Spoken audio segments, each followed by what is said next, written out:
to the first in our Centre for History and British Studies seminars for this academic year. We're delighted to have a good crowd of people here in Domhnall. Welcome to you all.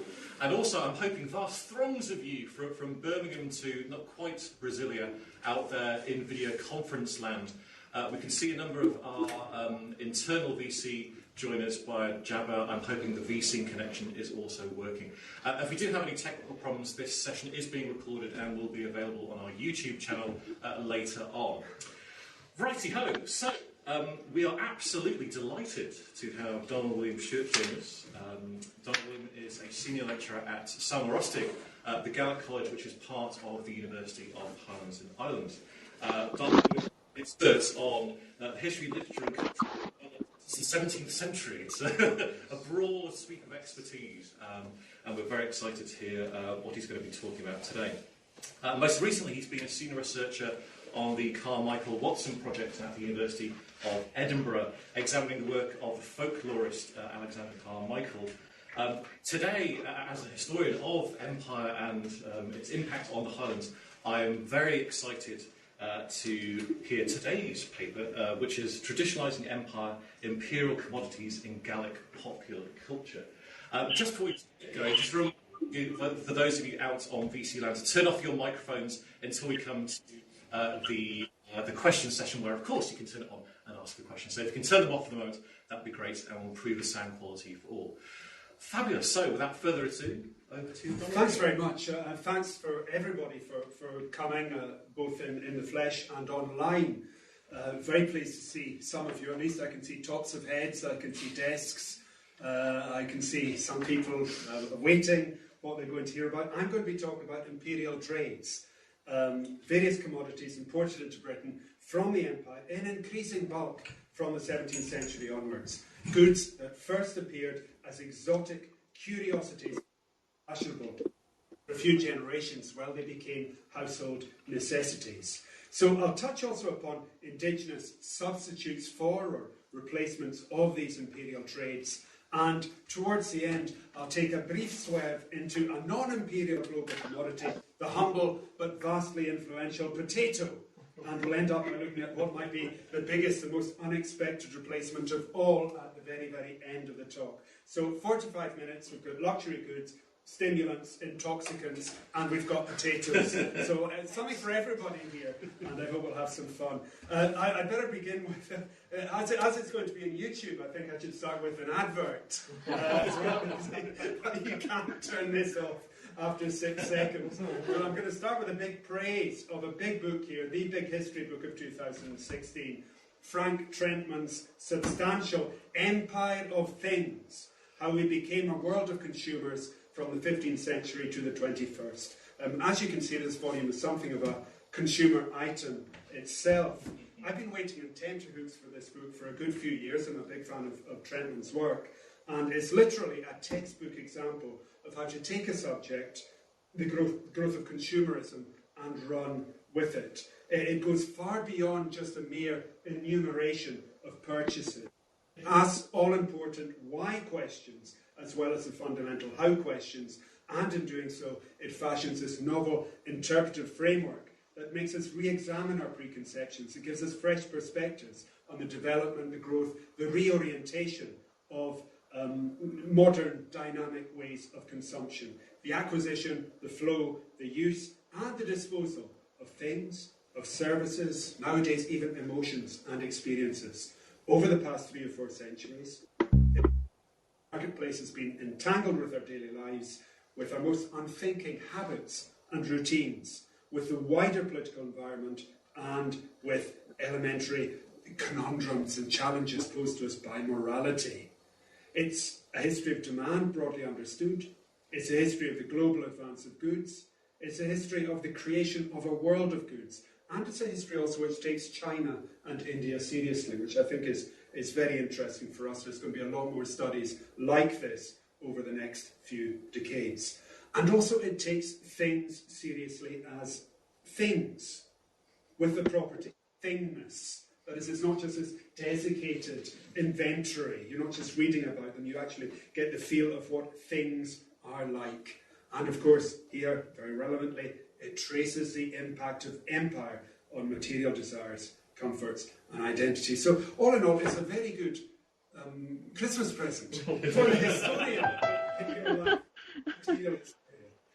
I'd recommend it very strongly. It's informed a great deal of the way that I've approached this subject.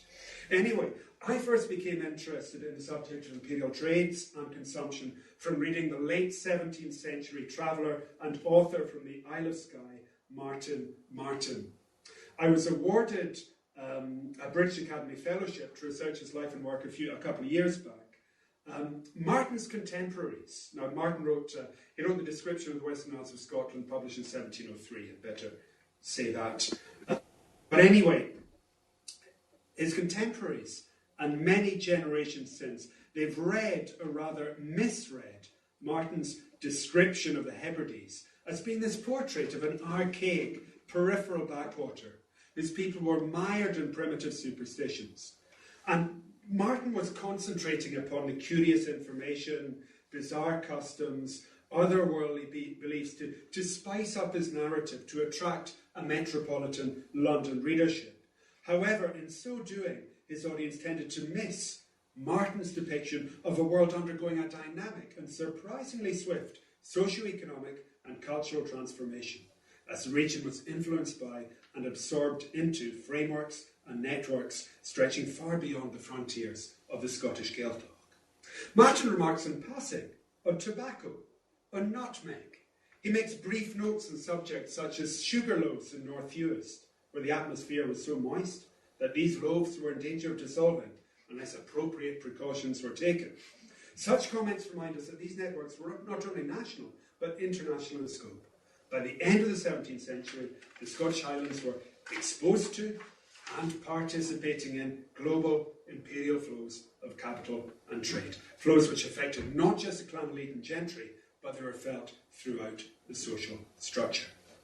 Now, in common with trends in the rest of Britain, there's been a lot of very valuable recent in-depth illuminating research by Scottish historians and Scottish literary scholars on Gael's involvement in the British Empire, both in the New World and in South Asia. It's very valuable work. It clarifies Highland involvement in the British Army, in British India. It describes the engagement of Scots more general with the slave trade at every level, as well as making some very interesting observations indeed on the place of Gaelic in the wider British Empire. There was a Gaelosphere as well as an Anglosphere about the country, so a Gaelic British Empire as well as an English British Empire. It's a multilingual space. But let's talk about that another time. That's another lecture. But anyway, very importantly, promising work is beginning on what we might call the economic and industrial blowback from empire, the diverse effects of imperial investment upon the Gaeltacht economy and the geographies of its estates and buildings, especially by people here at UHI and the Centre for History. Really, really interesting and exciting stuff being done here, and it's a privilege for me to be speaking here as well today. I thought I'd better say that. I'm so taking me out for curry afterwards. I'm so pleased to be here anyway. Anyway, this complements existing scholarly focus upon the Highlanders in the Empire, and it traces their trajectory out with the Highlands. But for this brief paper, I thought I'd do something else. I thought I'd turn to Gaelic society as a whole, especially in the Western Highlands, and see what we can discover in terms of imperial trades and exotic commodities. Now, if I were writing this up as a longer article, I'd follow the example of my esteemed colleague, Dr. David Worthington, and examine trading and household accounts and court records as well, in an attempt to estimate the extent of the use of such commodities in the region. I had a lot of help from David's articles on the Murray Firth, where he's tracing, especially from the mid-17th century onwards, just how these exotic materials were pouring in to the Murray Firth ports. Really interesting. Very briefly, I'd like to draw attention to at least 4 important sources for this in the early 18th century. I'd like to ask a question about people here as well. Most importantly, the letter books of Bailey, John Stewart and Inverness. Early 18th century, the bulk of whose trade consisted of oatmeal, ferried from Murray to the west coast, but Stewart he also had a very interesting, profitable sideline in smuggling, and also an intriguing involvement with the Jacobite movement, even to the extent it seems of being a plotter on the continent in the early 1750s.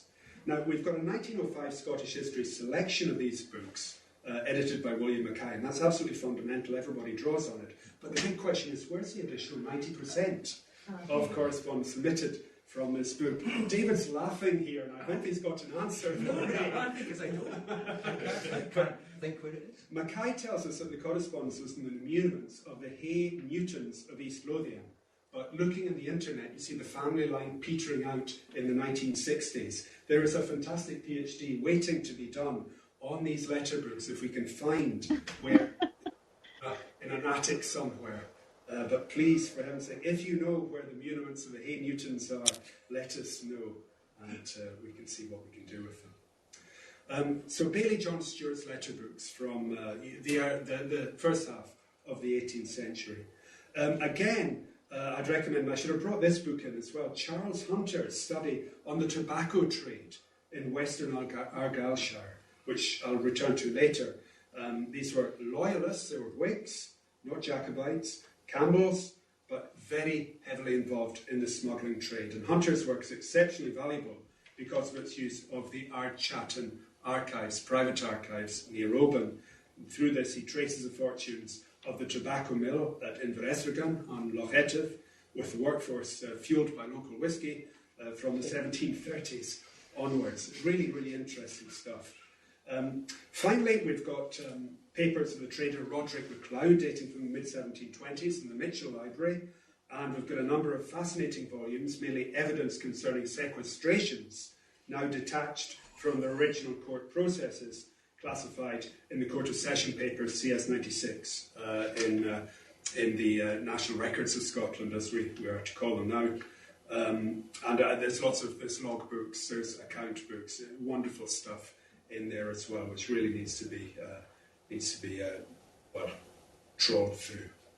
But what I'm going to do today is, I'm interested in how people perceived and made use of some of these commodities, how they assimilated them into their daily lives, into social norms, customs, practices and beliefs, and indeed into local material culture.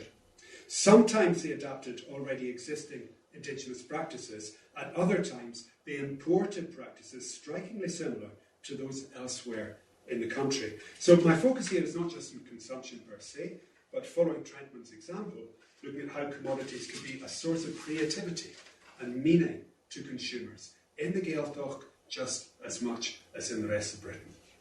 At the same time, I'd like to draw attention to problems with our indigenous Gaelic sources when we try to examine imperial trades and look at luxurious commodities. There's clearly this unease among Gaels, something which is very clear in songs from the early modern period, about the malign effect of expensive consumer luxuries upon the gentry and the upper classes and everybody else as well. That's a very typical early modern anxiety, of course. These classes are being tempted away from the supposedly virtuous and uncorrupted mores of their fathers to squander hard-earned estate income upon frivolous baubles, trinkets and fancy clothes in the lowlands and beyond. Now, contemporary of Martin was the Lewis and Skye poet Rory MacInevode, known as the Classes of Dowell. He's known as the Blind Harper. They're both contemporaries, Martin and Rory, living in the Isle of Skye. They were hardly singing from the same song sheet about regional politics or the social and cultural anxieties reshaping clan society, but they're different literary productions. Rory's songs, Martin's account, they both express similar anxieties concerning the dangers of over-indulgent extravagances bought in metropolitan markets. But as I said, this is not just affecting elite, but also locals. Not just to do with the metropolitan marketplace, but to do with local marketplaces and fairs then spreading across the Highlands from the late 17th century onwards. In the introduction to Martin's 1703 compendium, description of the Western Islands of Scotland, he or his editor raises questions concerning ever-expanding international trade, concerning the wealth accruing from it, and concerning the anxieties arising from the supposed dilution of domestic British moral fibre as a consequence of the import of foreign luxuries. Martin's readers are advised to resist the modern itch after the knowledge of foreign places, to the detriment of exploring and exploiting their own country. The Hebrides may be, in contemporary jargon, underdeveloped, but nevertheless they offer valuable additions to knowledge, Martin says, particularly regarding medicine and the potential for economic development, above all in fisheries.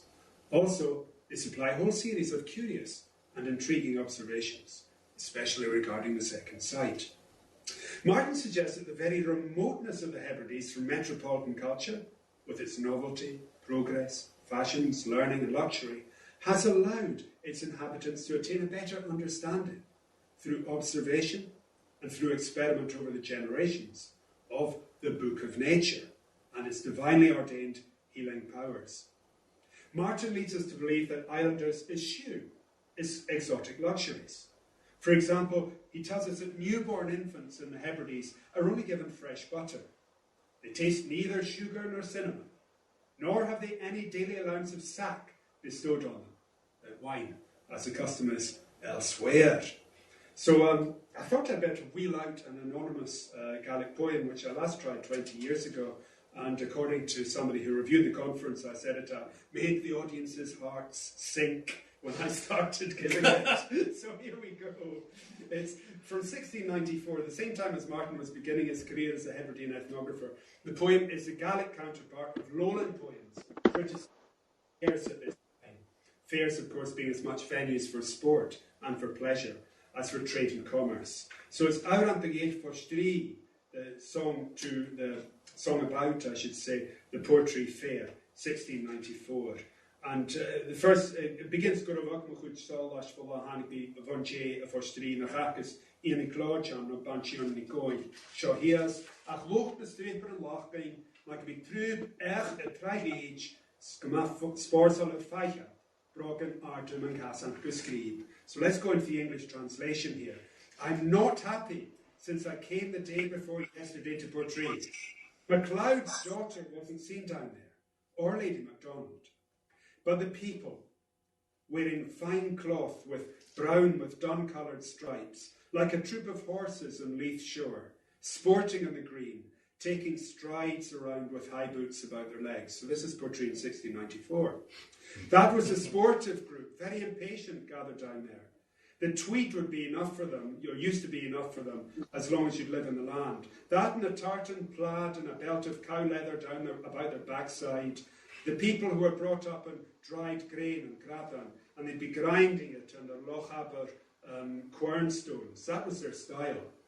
But despite the flood, and I think that means the flood of rain, on this side of the Kyle there is sport. We'll see shepherds today in silken clothes, silken garters about their knees, made from a shot with a stroke, a whole foxtail hanging from his skull like an idiot for sport. And sport's a very important word here.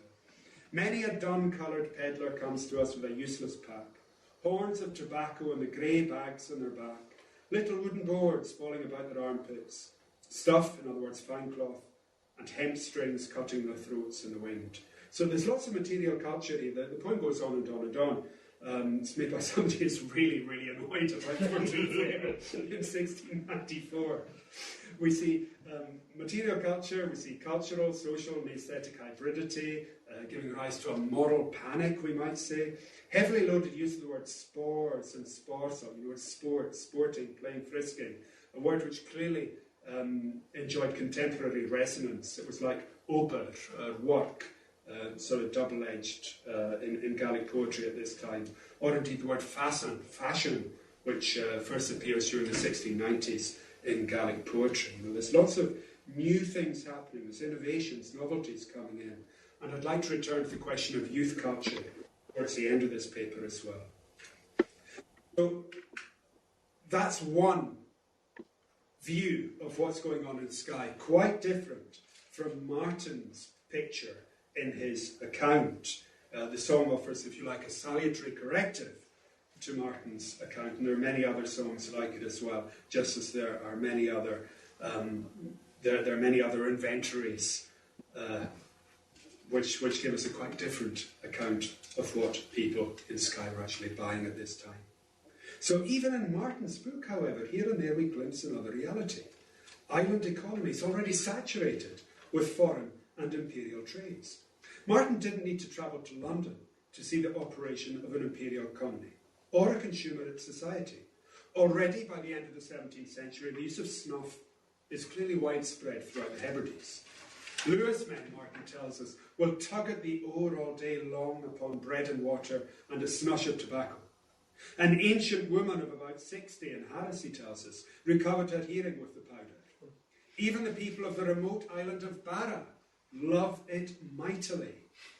Around this time, the poet Mary Nelson Ruaich made a song praising the acting head of her clan, Ian MacLeod, John MacLeod, Fercontulich, for presenting her with a snuff mull, a bra hambach. Such an object was well known enough among contemporaries for her to play with the conceit of comparing her new snuff mull with the estate mills, possibly the new estate mills, to which Highland tenants had to take their crops to be ground to meal for a price. A particularly good example of Martin's ambivalence towards foreign luxuries is when he describes a domestic treat, the drink made of frothed hot milk of whey known as Uilleam. The inhabitants of Skye, according to Martin, generally use no fine sauces to entice a false appetite, nor brandy, nor tea for digestion. The purest water serves them in such cases. But some islanders had clearly heard of chocolate. When they asked Martin which was the better, chocolate or the goat's milk version of Owen, which is basically cappuccino, you understand, it's with milk, people were drinking in the Hebrides in the 1690s. Martin diplomatically replied that, judging by the effects, you'd prefer the local drink, but they had heard of chocolate and they were able to ask Martin about it. Nevertheless, he also mentions that some islanders added not just local butter to their cappuccino to improve the taste, or what is it called, milkachino, what do they give kids? Oh, They give it with milk without the caffeine. But anyway, they not only added local butter, but they also added exotic nutmeg as well. According to Martin, only the inhabitants of the remotest Hebridean island, St Kilda, lacked foreign luxuries. He tells of a St Kildan who, having been taken on a rather overwhelming excursion to Glasgow, apparently was his native place, St Kilda, were blessed with ale, brandy, tobacco and iron, like the inhabitants of that great city. So, very quick look at tobacco here. We've seen that evidence suggests a very early take-up of that commodity in the Highlands at all levels of society by men and women alike. The tobacco trade would of course rise significantly during the 18th century. Fashion itself spread through increased contact with outsiders. More money circulated in the Highlands as a result of the droving trade and early industrial such as iron furnaces, such as mines. And from the late 1720s onwards, Argyllshire in particular stood at the epicentre of a major, potentially very lucrative tobacco smuggling enterprise, as described as Charles Hunton. Hogsheads of leaf tobacco, ostensibly destined for the export market and so duty-free, were shipped out from Glasgow and Greenock, then quietly re-landed up the Highland coast at Domhnall, opposite present-day Tynalt. The tobacco was processed, stored in cellars, then either shipped elsewhere in Britain, sent overland by intermediaries to Edinburgh, or else sold on to packmen for local Highland markets. And as we can see from Baillie Stewart's letter book as well, actually the very remoteness and perceived inaccessibility of the Highlands from centre of power. The Highlands' rugged geography may have counterintuitively actually opened up the region to commodities and commodity trading, licit and illicit alike.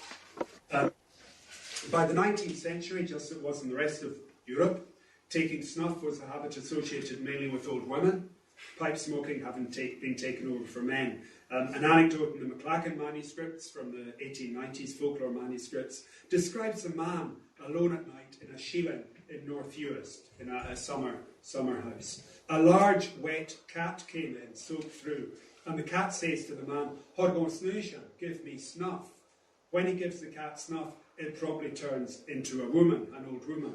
And the very fact that the cat hankers after snuff, of course, implies to the listening audience in the Cayley House that the cat's actually an old woman. Traditional evidence demonstrates the obvious fact that taking tobacco, whether as snuff or pipes, tends to be a social practice. It's a badge of friendship and attachment, just as it is elsewhere. The cat expects the man to share his snuff with it when it comes into the house. According to tradition, when the early 17th century hero Colucétoch was about to be, he requested to be buried alongside his friend Campbell of Dunstafnage, quote, so that when he was weary, he might turn to Campbell and get a snuff, unquote. So we see here snuff as token of friendship, but also here it's a badge of shared clan gentry status. And the same thing happens when the poet Mary Uilleam is given a snuff mull by a powerful figure in the clan. She receives not just an object, but it's a thing freighted with social meaning. It's a token of friendship. The best evidence of the prevalence of tobacco, of course, not to put too fine a point at the addiction of large swathes of the Highland population to it, is a plethora of Gaelic songs bewailing the drug's absence and its devotees' suffering, whether the shortage arose from bad weather, high prices, lack of money, or wartime austerity. Various resourceful attempts ensued to burn indigenous substitutes of varying degrees of effectiveness and repulsiveness. And this leads me to another point. As elsewhere, the import of tobacco led to a new habit, that is, snuff-taking or smoking, and new social customs that could accompany it or frame it and give it additional cultural significance. But here's a hypothesis. The relative poverty of islanders and the uncertainty of transport in the Hebrides means that supplies were not always dependable, and so the introduction of imperial trades was accompanied by creative utilisation of ersatz substitutes, such as the introduction of coffee to mainland Europe was accompanied by the development of simulated acorn and chicory substitutes, alternatives. Moving on from tobacco, thoughts regarding tea. Firstly, with various instances of other boiled water infusions used as cures. We've got mint for dizziness and headaches, lungwort for indigestion, docken for coughs, and so on. Were these presumably already existing cures popularised or propagated by the spread of the practice of tea drinking? Really from the late 18th, early 19th century onwards, tea was very expensive until then. Secondly, it's worth pointing out that the evidence in the McLagan manuscripts from the 1890s suggests that in the 19th century Highlands, the most popular ritual for seeing the future were traditional forms such as free, going out of your house and taking notes of the first thing that you saw, or slíneannacht, where you'd look through a sheep's shoulder bone, but just as in the rest of Britain, reading tea leaves. Practice encouraged by cheap printed pamphlets, printed in Glasgow, printed in Kilmarnock from the 1850s onwards, describing the procedure. And of course, they were written china teacups, another imperial commodity, global commodity. One Barra informant in the McLagan papers believed, very interestingly, that the reading of teacups was less wrong than the other kind. Denomination was sort of allowed, it was permitted, it wasn't so pagan. Before concluding, let's turn from imperial trades to a possible local substitute stimulant. Let's return to Martin and alcohol this time. Martin allows us to look beyond whisky galore. His account suggests that historically, ale drinking was considerably more widespread in the islands than we might have thought. This, of course, inspires a heretical thought that Scotch whisky distilling might be a much less ancient practice than advertising leads us to believe, and that just as in medieval England, the local alehouse was the centre of medieval Highland and Hebridean communities. One unexpected illustration of the prevalence and popularity of Hebridean ale in Martin's time is to be found in his description of a charmer, somebody with incantations, possibly in the Isle of Skye, taking away the goodness not from a rival's milk, which is what we usually get in 19th, 20th century folklore, but taking away the goodness from his ale, evidently with the intention of putting the unwanted competitor out of business. Ale, in other words, was understood as being integrated with the domestic economy of charming, possibly again the female economy of making ale, just making butter and cheese was a woman's business as well. So by the time of the local folklore collectors in the 19th century, as I said, such incantations focused purely on milk and milk products. In the same way, Martin describes how the good favour of the household brownie, the gruagach, had to be obtained for success in brewing, just as much as for success in milking, as appears in later folklore collections. Again, the description suggests that knowledge about making ale was widespread throughout the Hebrides. The method of preserving yeast in an oak rod, boiled in wort and kept in barley straw, is described in Skye and Tiree. On the latter island, as well as in Lewis, ale was preferably stored in clay vessels rather than in wood. And I should say there's, in Bailey Stewart's letter book, there's accounts of him taking hops over to Lewis. Interesting stuff. The early 18th century.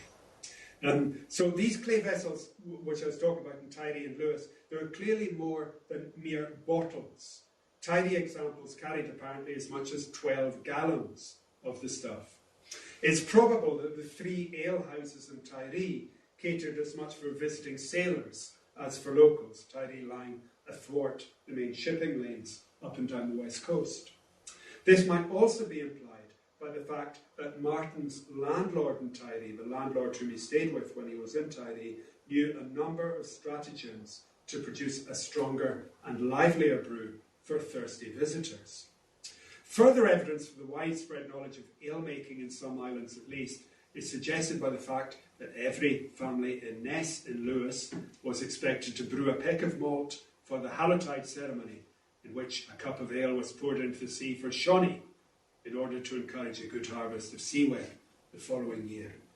The relative abundance of drinking establishments in Hebrides in Martin's time might be suggested by the fact that he notes specifically that the small island of Gia was notable for possessing only one alehouse. The implication is that plenty others had a choice in other islands. However, the one island where you didn't have a choice, where no ale or beer was produced at all, was, of course, St Kilda. The poor barley yield there, scarcely able to keep the population alive, was quite insufficient to employ for brewing as well. Now, I suggest that rather than being an isolated case, it's tempting to view St Kilda as actually a harbinger of the near future for the rest of the Hebrides. Look at St Kilda and you see the future in the 18th century, with the pressures of a rapidly increasing population, unlimited agricultural resources, possibly also new tastes and new markets for spirits, would soon bring the golden age of Hebridean brewing to an end. Now, of course, spirits were distilled in the islands in Martin's time, although the idiosyncratically strong liquors produced in Lewis, Tres Tarik, and the life-endangering quadruple distilled Uilleam Bowl were clearly something of a one-off on that island, with its abundance of oats. They were not even to be found in the neighbouring island of Harris. What is crucial here is that in his description, Martin focuses upon the medical uses of whisky, Uilleam, water of life. In Lewis, North Uist, Skye and Mull, large drams of whisky were used to cope with the moist climate. In North Uist and Skye, whisky was used against diarrhoea and dysentery, sometimes drunk with powdered seal liver or sea bean, while islanders in Skye had also begun drinking it against this recently spreading spotted fever. We have to remember Martin was touring the Highlands at the time of the first great Highland, first Scottish famine, King William's ill years. Tansy was mixed with whisky or whey as a cure for worms. So by and large, it appears that spirit drinking was considerably more widespread in the northern Hebrides than in the south. Martin reports a general opinion that as a result of the moist and cold air, both natives and visitors drank, to quote, at least a treble the quantity of brandy in Skye and the adjacent isles than they do in the more southern climate. It's notable that caramel root was thought of as adding a good aromatic relish to spirits. Martin states that it was preferred by islanders to spices, as well as being a sovereign cure for hangovers. But how old is whisky distilling in the Highlands? There's reason to suppose that the process was known earlier than the late Middle Ages, primarily for medicinal purposes, just as it was in Martin's time.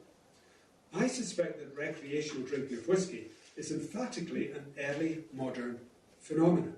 Whisky comes into vogue at the same time as other forms of aqua vitae, such as vodka, brandy, and of course gin. The mania for gin in 18th century urban London coincides with the spread of whisky drinking in the Highlands. To put it very simply, the rising popularity for distilled spirits in Europe and beyond parallels a similar vogue for intoxicants and stimulants imported from across the globe. Whisky took over from Hebridean ale as it was easier to make in larger quantities, less perishable, easier to transport, more lucrative to be sold and smuggled, trade which, as we've seen, suits remote and inaccessible parts of the kingdom, and also because it was an awful lot stronger. Whisky, of course, retained its original medicinal functions, as well as possibly taking over from beer, a crucial role as a social bond in important occasions. Christening parties, which the function was later replaced by tea, betrothals, weddings, wakes, funerals, and New Year's and harvest homes. It also creates a new breed of folk hero in the whisky smuggler. Very quickly, I'd like to turn to the humble but heroic potato, and also to the other end of the Gaeltacht. We should look at Highland Perthshire, a region oriented towards and heavily influenced by the adjoining lowlands. The impact of the Age of Improvement in the late 18th century was particularly forcefully felt in the late 18th century upland Perthshire. In the old statistical account compiled during the 1790s, local ministers looked back to the poverty-stricken, barbarous, miserable world of a previous generation with nigh on disbelief, astonishment, and no small embarrassment. Contemporary travellers' accounts suggested in terms of progress towards modern ideals, Highland Perthshire had some way to travel, but nevertheless the perception was that the region had been transformed within one lifetime. Now, of course, ministers and agricultural writers, they highlight different causes for the changes. The weakening of the old spirit of clanship that ensued upon the abolition of heritable jurisdictions after Culloden, even the dismantling of the so-called worn-out feudal system. Also the significance of government-run annexed estates in Perthshire as exemplars. They're factors able and willing to impose strict regulations on tenants, reorganising the working practices, reorganising even their daily lives. As I said, there's also the region's proximity to the lowlands. And this, coupled with ever-improving communications, allowed the introduction and adoption of new methods of improved agriculture being imposed across the lowlands. Scientific, experimental, efficient, rational, moss burning, clearing fields, draining, trenching, innovative crop rotations, fertilising with lime and marl, drill husbandry, the introduction of tools, the improvement and rebuilding of houses, the construction of march dykes, the construction of roads and bridges. You know it all already. As yet, there was no major programme of enclosure, though it was on the horizon. Again, there had been some patchy clearances for upland sheep farms, but many stayed in the region. Many people lived in new planned villages where they could learn and practice trades, their livelihood supported by small crofts. Across the region, land prices were increasing, wages were increasing, rents were increasing. A new spirit of individuality, of emulation, of industry was afoot. Which brings me to the crucial importance of the potato and linen manufacture as well. The Reverend John Walker points out that the new wonder food, the potato, entails much less labour than grain crops. You don't need to worry so much about the weather. It's much less preparation, and it gives much more sustenance per acre, particularly when it's combined with milk in a milk and potato diet. It may not be popular with everybody. There's a lovely Gaelic poem by a man called Robert Stewart, where he has a hostile altercation with the recalcitrant Stiùbhart in Auran of Anhata. He tells it to go back to England where it came from. It stays. You can imagine how awful it must have been to live on potatoes for 9 months of the year, whatever. But that's what it did. It fed people. And because of the introduction of the potato, this is a crucial point. People don't need to spend their time looking after crops in the summer. They don't need to spend their time preparing them after the harvest, especially women. Potato is the original fast food. And people have time, as Dr. Walker says, to employ in manufacture. People can be industrious. They can work in improvement projects. They can work for wages, especially women. They can work in trades. And the most profitable occupation is linen preparation, spinning and manufacture. A trade second only to agriculture in late 18th century Scotland.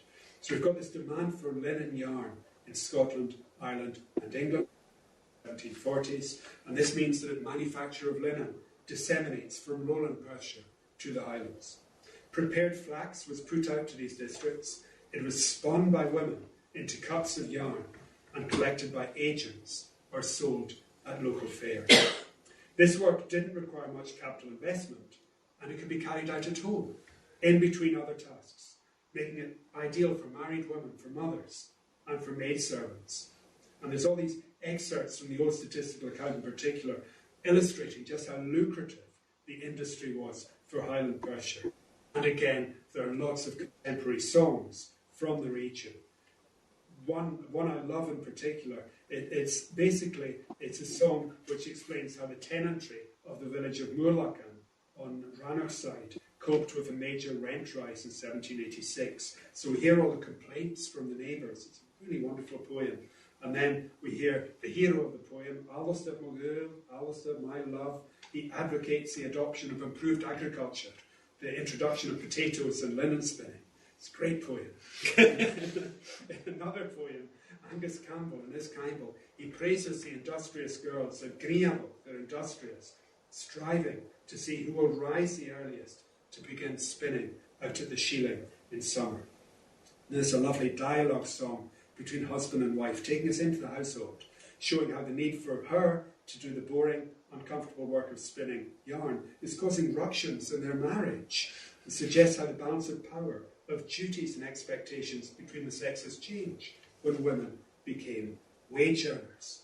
So the transformation of Highland Perthshire, with the introduction of a global commodity, a highly calorific miracle food, the potato, it alters traditional work patterns and it facilitates the rise of a new industry. And you can read Trentman and you can see the fascinating parallels between Highland Perthshire and southern and central China, just basically a little bit before then, with the introduction of the sweet potato and the resulting intensification of agriculture means that labour-consuming rice cultivation could be substituted by silk production. But industry and the potato go together. But also, the potato is accompanied by the change in landscape and lifestyle and a change in manners as well.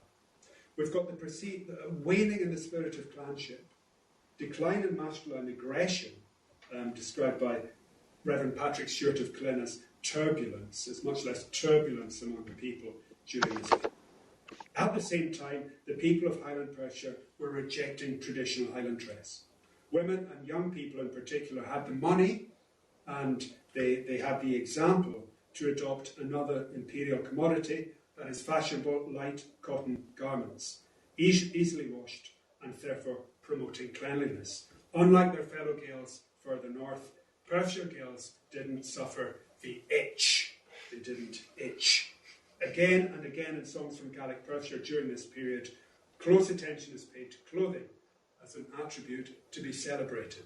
We read of men buying also these great facilitators of industriousness, clocks and pocket watches.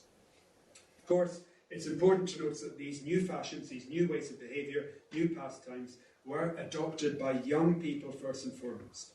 It's worth pointing out that there were many young people in the Highlands by the end of the century, especially around about Perthshire, as a result of the programme of smallpox inoculation, first introduced in the 1780s, and leading to a sharp reduction in infant mortality. And of course, the additional calories you're getting from potatoes help matters as well. In the old statistical account, we read how many young people in Perthshire would deliberately spend a few years in the lowlands to learn English, working on service. And of course, they wouldn't just pick up the language, they'd pick up fashions, they'd pick up pastimes, they'd pick up attitudes. And many would never return, but those who did, well, they were just as much a conduit for the age of improvement as the gentry of the estates. We still have cultural hostility felt towards lowlanders in contemporary song, but the Highland line was growing ever more permeable. Now, I was going to show you a picture here, and I'm not very sure if I can show you the picture, but it's David Allen. David Allen, Highland Wedding. If you look up Wikipedia, David Allen and wedding, you will get the picture. Never mind looking at me. Let's see if we can get the picture. Can we not get it? I'm going to try. Oh, It's so worth doing. Worth looking at this picture. Oh, yeah, It's on and it's there, yes. So it's just a question. Can we get it up online? There, I can see it there. This is great. We've got it here. It's a wonderful one. It's an iconic, famous visual image. Thanks so much for getting it up here. David Allen's Highland Wedding at Blair Atholl. One of the several pictures that David Allen painted on this subject around about 1780. David Allen was trained in Italy. He was invited to the Duke of Atholl to visit his estate and paint these genre paintings. The wedding in particular fascinated David Allen. We have various variations of this scene and connected scenes, which together, we can see the same people, by the way, appearing over and over again in this series of pictures. But together it's a fascinating view of material culture and society in the Highlands, in Highland Perthshire, during the late 18th century. Now, art historians have looked at this painting. It's a quite famous painting. I'm sure that many of you will recognise it. And they have described it as an isolated terrain, protected from the evolutionary progress of history. It's portrayed to commemorate the allegedly ancient customs of the Highlands. But, of course, as you can see, it's the exact opposite. It's the portrait of a society and a landscape in the midst of a major transformation, in the midst of the age of improvement. Now, part of the problem is that when people look at this, when art historians look at this painting, they're actually interested in tartan. But if we look beyond the tartan, we can see, look behind, look at the landscape. And you can see there's a lovely, long, smooth new road winding over the horizon. And we look at the houses, and to our eyes in the 21st century, they look unbelievably archaic. But look, they've got 2 stories. They've got chimneys, and they've got windows. The band, Neil Gow, the famous Highland fiddler, and his brother Donald, playing the bass, they're seated in good chairs, they're not seated in stools. To the left, the mid-left of the painting, you'll see the bagpiper. The bagpipe has fallen silent. The old-fashioned musical instrument of the Highlands has now fallen silent, and the piper is taking a drink. Who's providing the entertainment now? Who's taking centre stage? Well, it's the fashionable fiddle of Neil Gow and his brother Donald on the bass cello, who are providing this music. Look to the right, I think that you can see a tree growing, which is a young larch, one of the many thousands or hundreds of thousands then being planted by John IV, Duke of Atholl, about his estate. And if you look at the people, again, we see it's a young person's society. In the background, we've got representatives of the older generation. The husband's philibeg is dangerously askew and riding up on his thighs. His bonnet has fallen on the ground. His hair is ragged, and he's turned away. The minister is pointing him out, half disapproving and half amused. And we can contrast the older couple, dad dancing, I suppose, on the right-hand side, with the younger, centre stage, clean, neat. The groom is fashionably dressed for the occasion in woolen hose, and I think the bride is probably in a printed cotton shift. They're elegant, they're mannered, they're poised. They're improved Gaels. They're improved Highlanders. That's the future. It's a young people's world. Look in the far right and we see the returned soldier. He's a redcoat who's been fighting in America in the Black Watch for the king. He's there with his sweetheart, being spied upon by a jealous rival around the corner there. You can see her face. But notice how the broadsword, the item that would have shouted Culloden to contemporary viewers, that's lying discarded in the ground. So there's all sorts of things going on in this painting. It's a picture of a society changing. We can continue this cultural theme by glancing at the opinions of ministers, the contemporary Gaelic intelligentsia, and we can see how these related changes in matter, this decline in clan spirit, this new industriousness, this new youth culture perhaps, they were, in their eyes, they were causing the death of traditional songs and traditional culture. The Reverend Donald McNichol of Lismore, in his wonderful counter attack on Dr. Johnson's journey to the Western Islands of Scotland, points out that it takes time, it takes, to quote, a constant practice of recitation to compose and to commit to memory long compositions. People did not have that time. They didn't have that leisure time anymore in the fast-changing age of improvement in the Highlands. In the late 18th century perception of traditional Gaelic society, it was the figure of the bard, the official poet of the chief. That was crucial, not just the preserver of Gaelic culture, but also as a channel between the chiefs and the clan gentry and the common people. The bard kept the language, culture not just alive and flourishing, but also pure, corrupted at all levels. Bards were seen as being not just regulators of literary culture, but also with the Shennachis as being transmitters of historical memory, the last witnesses of a whole system of cultural transmission which was now dying out. And we can see McNichol really flaying Dr. Samuel Johnson for retelling stories he had heard from the ignorant vulgar and taking these as proof that Gaelic historical discourse overall was nothing but a confused and contradictory heap of anecdotes. Johnson didn't go and talk to the bards, he just asked people in the street. But that bardic mode of cultural tradition, the transmission, the perspective which it afforded on the past, the strength and purity of Gaelic, all this was in the eyes of contemporary ministers being endangered by the spread of new industriousness, of new way of life, enabled and fueled by the introduction of global commodities and the encouragement of national and international trades and the substitutes. So, anyway, I hope this all too brief thoughts and observations demonstrates the usefulness of investigating global trade and the various local substitutes in the Scottish Gaeltacht in the Highlands, of researching their diverse uses, effects and meanings. So the Highlands they're still far too often regarded as being peripheral and backwards, inhabited by a hardy and martial people, far removed from the commercial mainstream.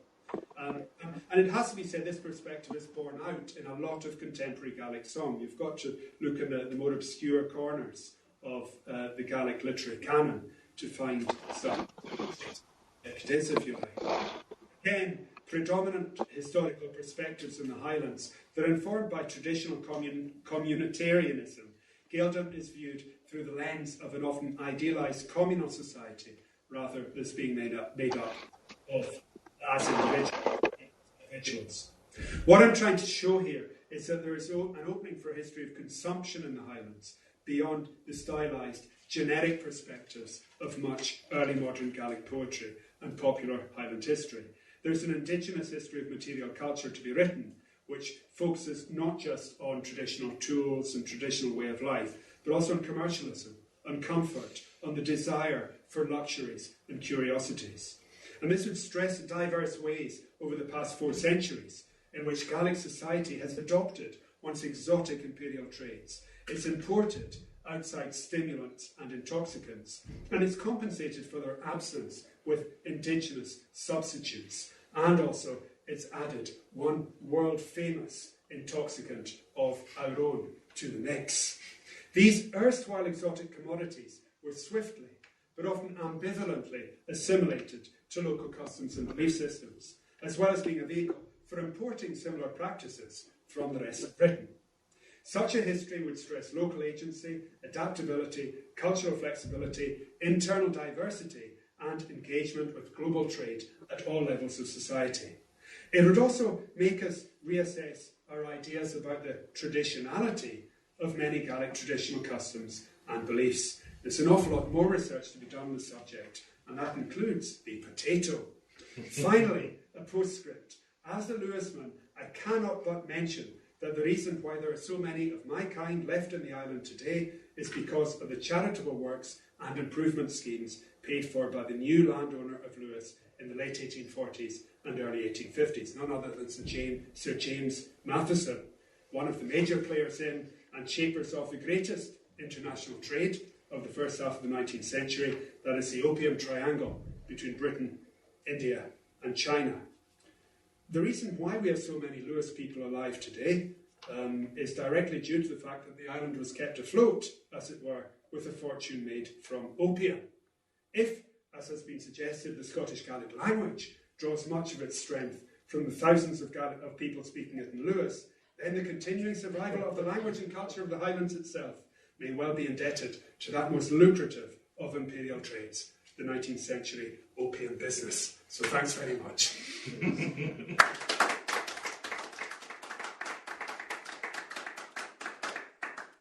Wonderful, thank you very much, Domhnall. A wonderful romp through Highland cultures of consumption. Fabulous stuff. I'm really eager to hear more of the Highland Perthshire song about linen and potatoes. I'm hoping that's what the pub likes. Many of them, yes. So, questions for Donald William? Any questions from either here in the room in Donnock or out there in VC land? Anything you'd like to put to Donald? We have an initial question from, from David here. Fascinating talk, thank you so much. I was just thinking about which empire, where the products were coming from. And the Martin example is an interesting one, because in some ways, this is just pure speculation, but do you think the Western Isles, in a way, the Dutch experience, which I know is controversial, the degree of involvement of the Dutch in the trade that was going on there in Stornoway and so on, but in some ways, was that a testing ground here? And did that bring in products? That's a very good question. Then you have the Scottish imperial element that was just before Martin was writing his piece. So Darien was just a few years before that. So you had the Scottish Empire going wrong. And then it becomes British imperial products. So I wondered if there was a trajectory to be traced there in terms of which empire was providing the goods. Absolutely spot on there. I think we're not just looking at Dutch settlers or Dutch overseers, but of course the herring buses coming in, the equivalent of the 17th century factory ship. Sure. And when I think, getting the ferry over from Lewis to Uilleam, and then you'd see these great big rusting hulks from during the 1980s, especially Klondikers from the Eastern Bloc, and think about how trade and commodities happened there as well.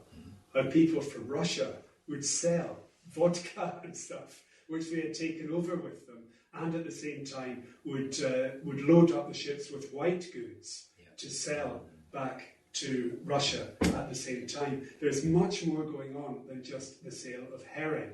And again, things are much more lucrative than herring that you can sell in herring buses.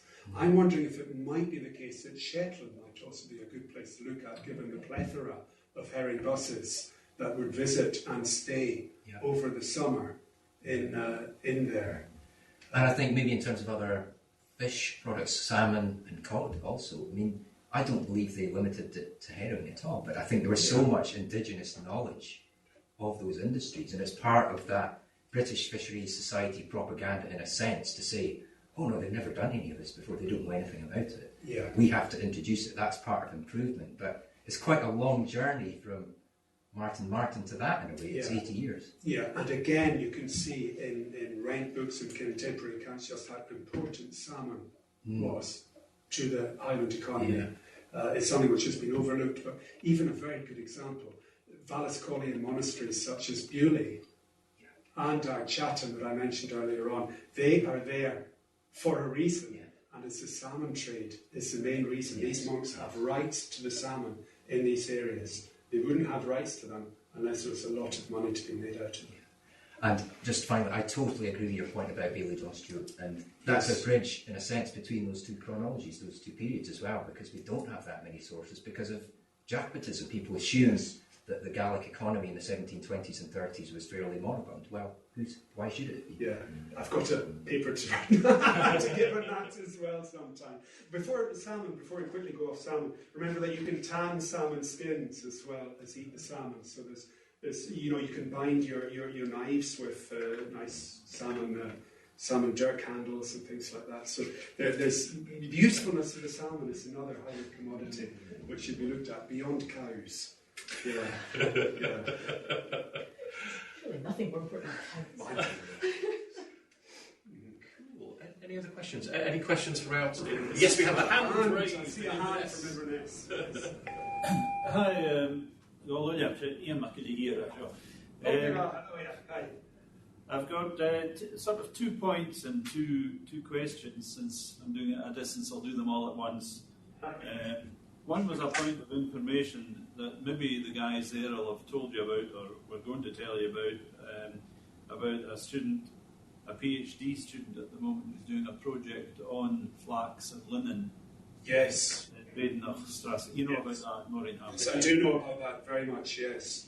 So I can tick that one off. The second bit of information was regarding Lewis. Callum McKerrigish was talking about, speaking to an old man, and he was talking about this plant that grew out the back of their houses called Lusachatalin. And he discovered it was actually the opium poppy. So somewhere in Point, if it's still growing, the opium poppy lives on. It explains an awful lot about Point. And the two questions were, well, one was connected with the picture there.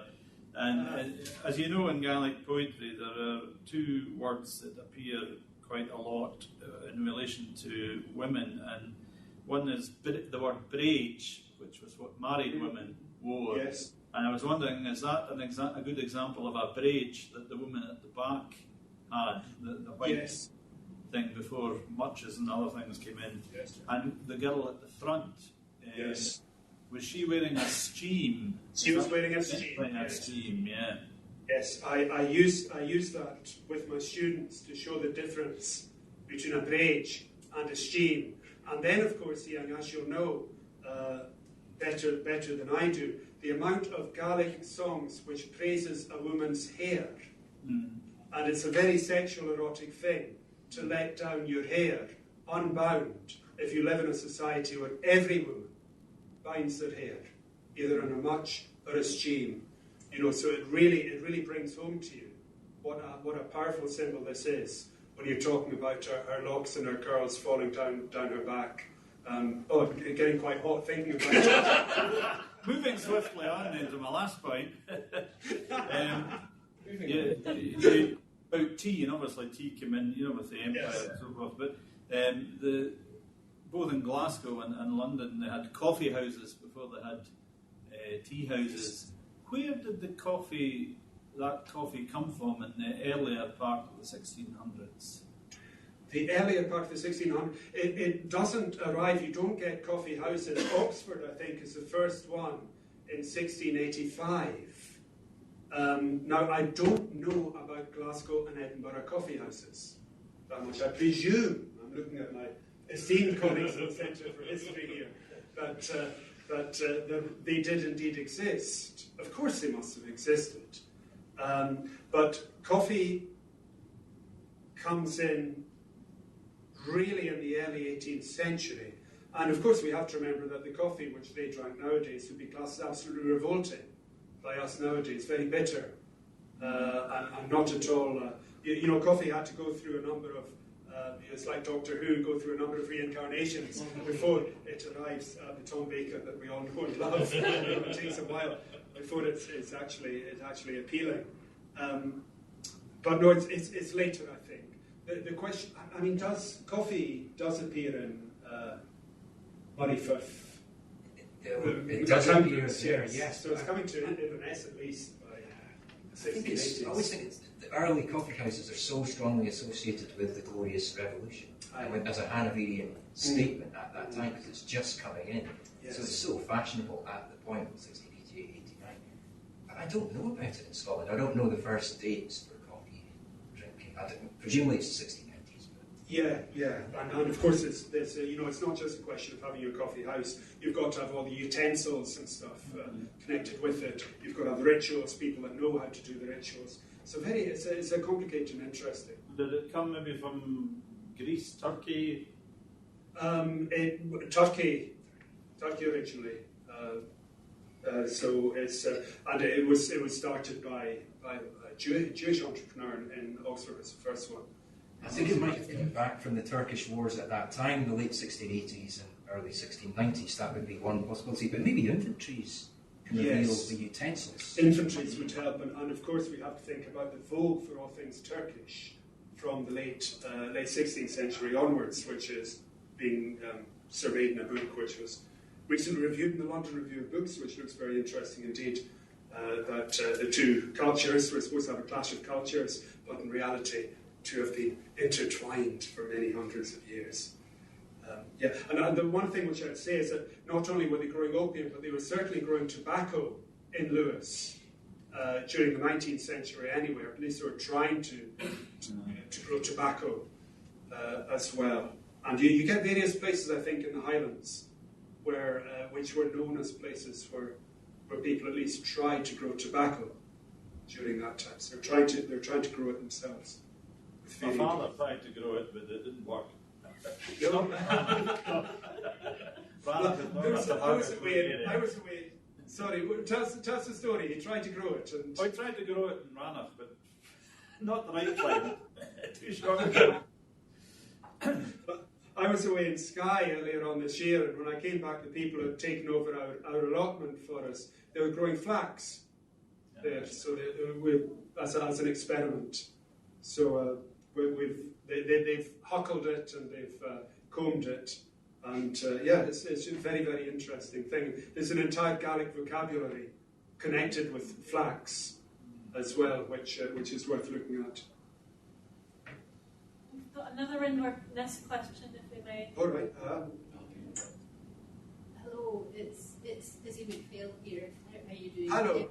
Hi, sorry I couldn't get over. I'm devastated to not get the drinking bit, which is in tune with So am I, Izzy.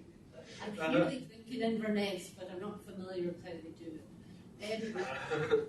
I just was fascinated by the way you picked up on what Martin mentioned about Kilda not having this and Kilda not having that in that account, and whether you'd picked up in the other sources you're using when some of these things did appear, because of course, as we all know, the way St Kilda and the people are constructed, especially once you get into the 19th century and 20th, as I've called it in some work I've been doing recently, the paper artifice from all of these books implies an utter lack of goods that are manufactured and goods that are the empire at home, as the phrase I was using, and we know that's not the case from archaeology and a whole lot of other things, but that transition and that what you alluded to earlier about having to look into the nooks and crannies of song tradition and documents to spot these things is interesting, as is the gender issue, because obviously the so-called herring lassies, which implies youth, were women of all different ages, earning and travelling in groups, so that's something I'm quite interested in as well, in terms of the empire in your kist and the empire in your pocket, because the so-called herring lassies took their kists round, with certain things, and like you say, the material culture of what things are in there for work and for socialising, but also the possibility of adjusting gender roles that might be, as you and I have talked about before, rather tighter at home than when you're travelling seasonally. Yes. It's quite interesting to me, and it's just been very enjoyable listening to what you say too. Thank you very much.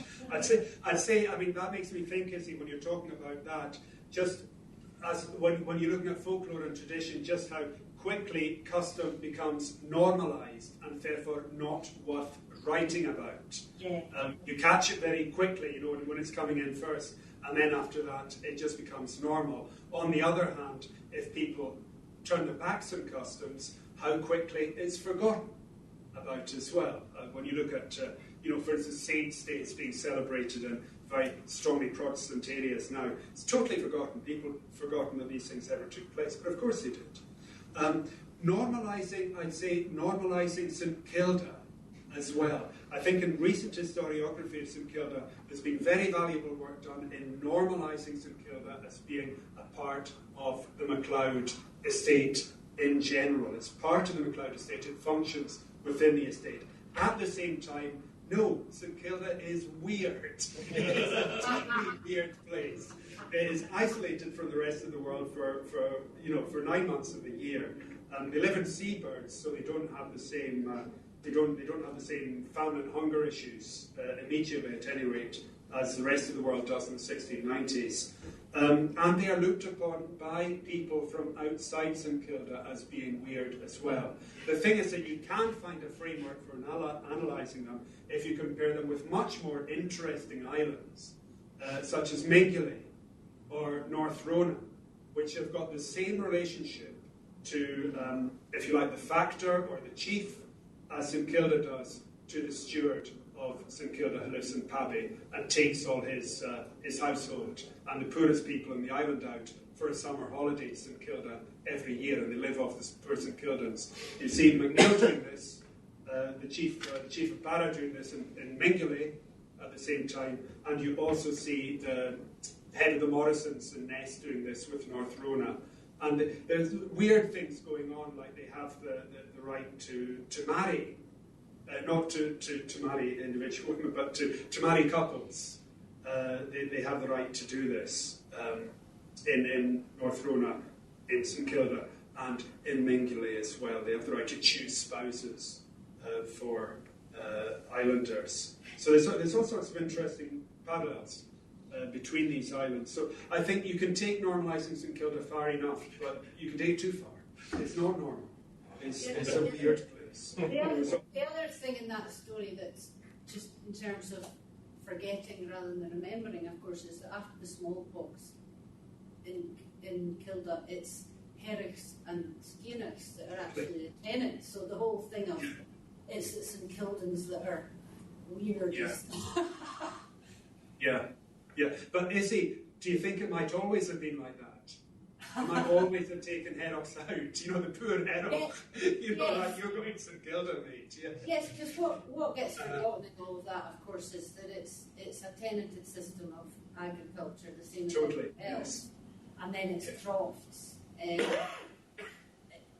that sense. The same way as everywhere else under the 1886 Act and so on. It's like right through that gets lost. Not from everybody's work, but it's just. It's a perfect example of the mobility of the Highland tenantry. I think people going out, and it's happening in St Kilda. Not everybody dies. There are still some people that survive.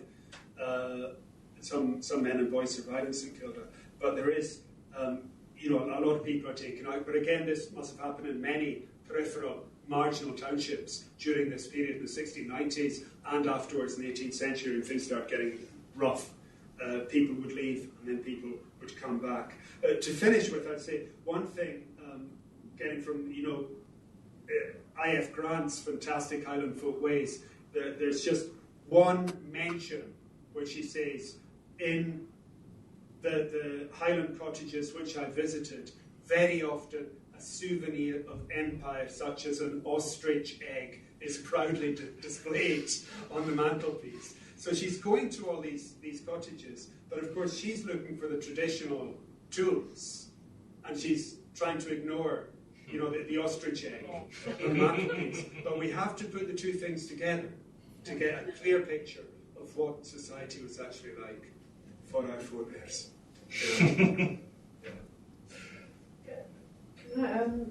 Smuggling. Yes. During the early and middle 18th century, it was very much accepted. Yeah, totally. And on all stratas of society. Yes, it was. And apart from the excise men, but they were bribable. You could bribe them, so it was all right for them as well. Yes, it was. It was everywhere. Yes. The McGill's Tane and Bellingham papers. There's quite a bit about smuggling. Right. Yes. And I was surprised really, because one hears about the excisemen and you think it must have been squashed, but it really was a big part of. With the exciseman, it's one man against a community and against the local estate gentry often as well. Quite. They have to find some way of living with their environment. And it's a violent life. It's not easy being an exciseman. Even Alexander Carmichael, who was working in the 1860s after the time, theoretically, when your life was in danger if you took on this job. It was still a desperately hard life. You had to travel across all the islands and the territories in your ride, as they call it, in the land which was under your control, without roads, bad weather, investigating all the caves and nooks and crannies. Difficult work, especially when most people, or a lot of people in the area, would despise you. Despise it. Very not nice work. It's very interesting. And so, I'm surprised that it really was a way of life, which was accepted for quite a long period, wasn't it? Yes. But I don't mean the excise man. I mean that. Yes, no, I know that. But then again, it's interesting looking at the exciseman because they're servants of empire in the same way, for instance, as school teachers are, who are being sent up the Highlands from the 1870s onwards, and making us all speak English and taking their kids away from harvest. And you can see the same stresses appearing there. The one example of opium addiction I found is a school teacher who ended up in the island of Scarp, trying to teach the kids there, and he just turned to opium and eventually died. So it illustrates the stresses which happen on both sides of the equation when you've got a sort of large state trying to send its servants out to civilise the natives. It happens in the Highlands the same way as it happens in Borneo. Yeah. Fabulous. We have time for one more question, I think. Ian, would you like to? Yeah, I was wondering about banking. Mm-hmm. No, so kind of in England, regional banking is one way in which the more peripheral regions are kind of cemented into the space economy. Is there a similar thing happening in the Highlands? I'm looking at David here now. I'm going to not. In the 19th century, I'm going to look at you. I'm going to talk about. The only example. No, carry on. The only example I would bring up would be the Caledonian Bank, which is a really interesting experiment in the 19th century. Mm-hmm. But that's not so strong in the West. That's quite a North Highland thing, I think. Yeah. Centred around Inverness and that sort of area, but quite Gaelic in its language. Certainly suited in Gaelic. I can't remember when it actually folds, but it's definitely a sort of indigenous thing. It's definitely defined by that, but I don't know beyond that. So how does money get moved around? Drovers. Right. Drovers are the bankers or the Gaels in the 18th century, to a great extent, and merchants as well, but cattle drovers. They've got such a crucial role to play in getting ready money to people, especially in the West Coast, so they can pay their rent. Yeah. A lot of which is not demanded in kind, but demanded as cash ready money. It's cash rent which they're paying. So, ironically, it's the people in the most isolated areas who find it most difficult to market their everyday produce, and whose estate would find it most difficult to market their everyday produce, that pay in money from quite early on. But if you look at the networks of credit which link and entangle everybody above a certain level in the Highlands, it's unbelievably complicated. Yeah. Just reading through, I don't know, for instance, some of the Dilvine papers in the National Library, Lord Macdonald, for instance, in the early 18th century, just obsessed with what happens to his debt and his credit networks, what we call them, just entangled in this deeply. So, they're just spending their entire time thinking about this. It's not very healthy, really, is it? And of course, John Stewart eventually gets taken down by this, and his business is already in trouble in the 1730s, really complementing a downturn in the Highland economy during this period, and really he goes bust and he dies a very poor, poverty-stricken death in the late 1759, I think. Do with a lot more research. Interesting. Yes, well, I think that the time has come to take Domhnall to the pub for a traditional, or rather not so traditional, Highland beverage, as we've discovered. So thank you very much to everyone who's come, both here and out there in BC land. Thank you very much for coming along. Very much appreciated. And we should express our gratitude towards Donovan one last time. So thank you very much. Thank you.